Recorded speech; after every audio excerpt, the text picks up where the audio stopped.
Thomas, one that I recognize most in the Bible, that idea comes straight against what Thomas experienced, because Thomas originally said, "I'm not going to believe unless I can see it myself. I want to stick my finger in his side." And next week, Jesus showed up and went over to Thomas gently and made sure that he understood that Jesus had a real body, that he could stick his fingers in the wounds.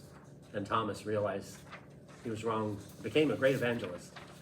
But not only that, but also in the last part of, I think it's the Gospel of John, Jesus shows up and starts feeding people, and he's eating as well. Mm-hmm. Spirits, as far as I don't know that much about spirits, but I'm pretty sure they don't eat. They have no digestive system. Let me take a look at the notes I have. Yeah, go for it. And it says,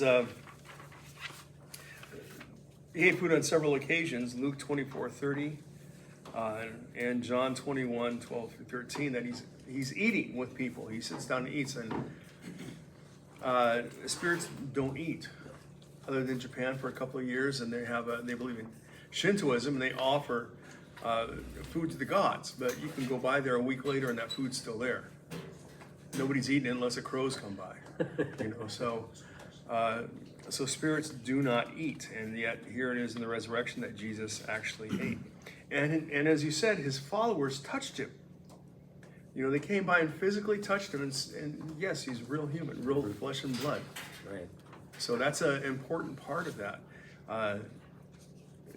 That Jesus, several occasions, not just once, not just twice, but at least several different occasions that people touched him, ate with him. Mm-hmm. And he said, I'm going to be resurrected bodily. Yeah, physically. He did say that.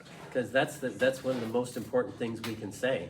If he just said he was going to be raised spiritually, how do you prove that? Yeah. He could do that and nobody would be able to see it. But he said, no, I'm not going to raise spiritually. I'm going to raise physically. You're going to bury me, and I'm going to come up out of the grave. I'm going to show myself to people and stick their hands in my side, all the rest of it. And this is where I think, again, Jehovah's Witnesses go astray. They're contradicting what Jesus said he was going to do. He said, "I'm going to bodily rise from the dead."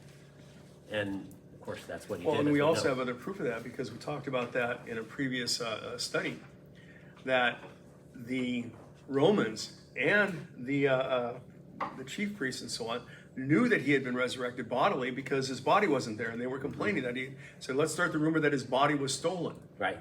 So there's evidence there that Jesus was physically resurrected as a body and spirit. Right. And one of the bigger complaints you can make about the people of the day, they wanted desperately to find Jesus' body, because to prove that he hadn't risen. The dead body. Mm-hmm. And had they found that, we all wouldn't be sitting here. But as we know, they didn't find that.